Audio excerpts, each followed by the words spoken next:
Hello दोस्तों, कैसे हैं आप लोग। स्वागत है मेरे इस चैनल पर। आज मैं कुछ दिन पहले कुछ पुराण, कुछ संहिता पढ़ रहा था, तो मुझे उसमें कुछ ऐसी बातें इंपॉर्टेंट लगी। मुझे ऐसा लगा कि वो बातें आप लोगों के संग शेयर करने चाहिए। जैसे कि मैं कुछ पुराण पढ़ रहा था, जैसे स्कंद पुराण, सुश्रुत संहिता, ये आयुर्वेद का पुराण है, और एक पढ़ रहा था पद्म पुराण और एक विष्णु पुराण, और भी कुछ पुराण पढ़ रहा था। तो उनमें से कुछ श्लोक, कुछ अध्याय में से कुछ श्लोक मैंने एक जगह सेट किए, और उनमें से वो बातें मुझे कुछ सही लगी।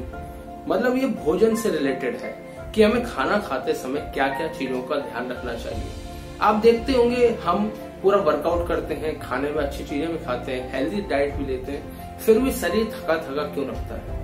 हम थके थके आलस्य में, और उठने का मन नहीं करता, सुबह सुबह उठने का मन नहीं करता। ऐसा क्यों नहीं होता कि हम एक्टिव मोड पे उठे, है ना। कि हमें भगवान ने जो शरीर बनाया है कि 7 से 8 घंटे सोने के लिए, तो हम पूरा, फिर भी सोने के बाद हम पूरे दिन क्यों हम रेगुलर काम नहीं कर पाते, क्यों आलस्य महसूस करते हैं। तो इससे रिलेटेड मैंने कुछ पॉइंट्स बनाए हैं। आगे मैं आपको उसके बारे में समझाता हूँ, कैसे कैसे हमें खाना खाना चाहिए, और क्या क्या चीजों का हमें ध्यान रखना चाहिए खाना खाने से पहले और बाद में। चलो स्टार्ट करते हैं। जैसा कि आपको स्क्रीन पे दिख रहा होगा, आपको पहला श्लोक। इस श्लोक का मतलब है कि दोनों हाथ, दोनों पैर और मुख तो एक ही है, दोनों हाथ, दोनों पैर और मुख, इन 5 अंगों को धोकर भोजन करना चाहिए। इसमें यह भी लिखा है कि ऐसा करने वाला मनुष्य दीर्घजीवी होता है। आप देखो, जब कोरोना आया है, जब हम इस बात को समझे, है ना, इसी साल ऐसा हुआ है कि हम इस बात को समझे कि हाँ, दोनों हाथों को अच्छे से धोना चाहिए, पैर को धोना चाहिए, मुंह धोना चाहिए।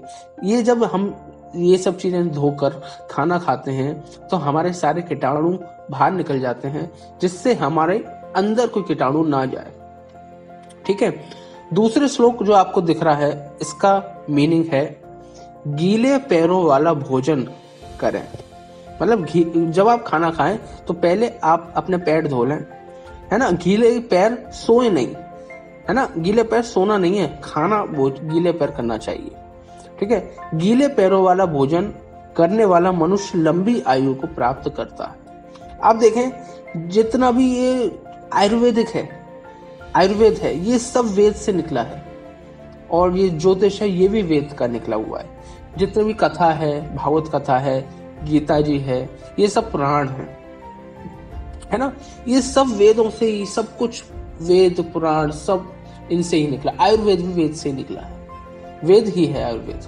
तो ये जो आयुर्वेद में हमारी शरीर को इम्यून सिस्टम बढ़ाने का काम करता है आयुर्वेद।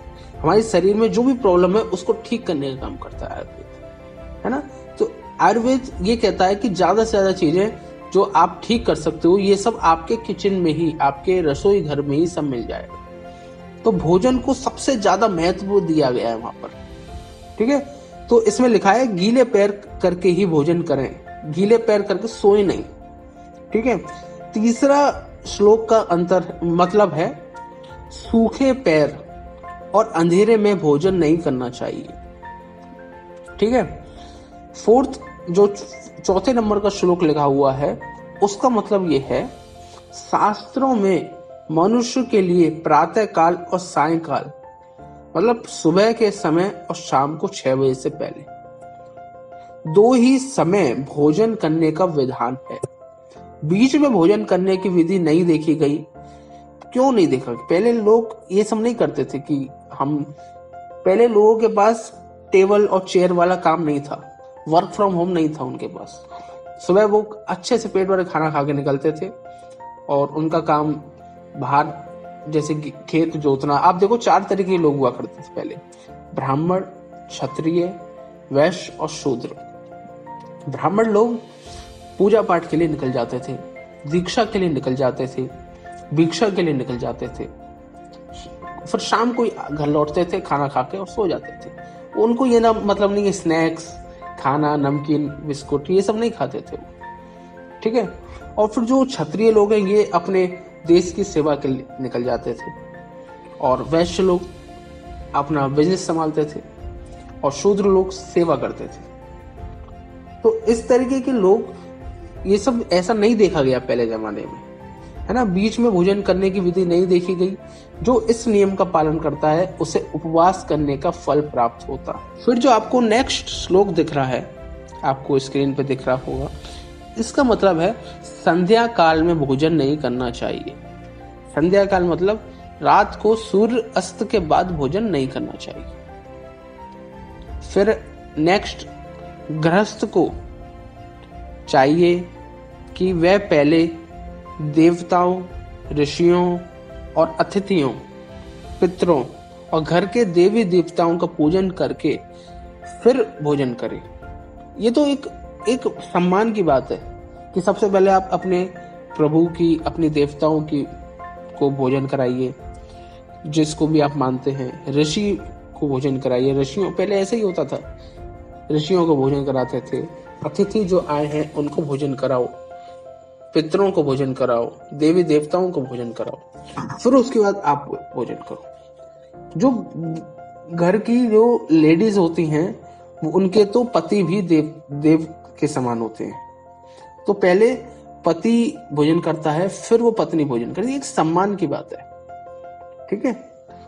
फिर उसके बाद आप देखिए, सम्मान, जहां पर लड़की का सम्मान हुआ, जहां औरत का सम्मान होता है, वहां लक्ष्मी भागे चले जाती है। जहां पर पत्नी का, जहां पर औरत का सम्मान होता है, औरत की तारीफ होती है, वहां पर धन अपने आप ही भागा चला आता है, सुख भागा चला आता है। चलो ये भी हम आगे डिस्कस, कभी ज्योतिष के माध्यम से इसको डिस्कस करेंगे आपको। नेक्स्ट पॉइंट है, भोजन सदा पूर्व और उत्तर की मुख करके करना चाहिए। पूर्व और उत्तर, उत्तर मीन्स नॉर्थ की तरफ मुख करके खाना चाहिए। पूर्व की ओर मुख करके खाने से मनुष्य की आयु बढ़ती है। दक्षिण की ओर मुख करके खाने से हमारे अंदर तामसी प्रवृत्ति आती है, मतलब पूरे दिन आलस्य में रहेगा आपका, है ना। जो लोग कहते हैं कि हम खाना तो ठीक से खा रहे हैं, हम एक्सरसाइज भी कर रहे हैं, वर्कआउट भी कर रहे हैं, हम नीम गिलोय भी खा रहे हैं, लेकिन फिर भी हमारे अंदर एक्टिवनेस क्यों नहीं आ रही, हम थके थके से क्यों लग रहे हैं। तो आप से मैं कहूंगा कि दक्षिण की ओर मुख करके ना खाएं, उत्तर की ओर मुख करके खाना चाहिए। आज के जमाने में तो हम कहीं भी बैठ के खाना खा लेते हैं, लेकिन पहले ऐसा नहीं होता था। पहले एक फिक्स जगह थी लोगों की, और वो फिक्स जगह वास्तु शास्त्र के अकॉर्डिंग बनाया जाता था। उस समय आदमी वहीं बैठ के खाना खाता था। आप देखिए, पहले जमाने में लोग ऐसे नहीं थे, उनका इम्यून सिस्टम बड़ा स्ट्रांग था।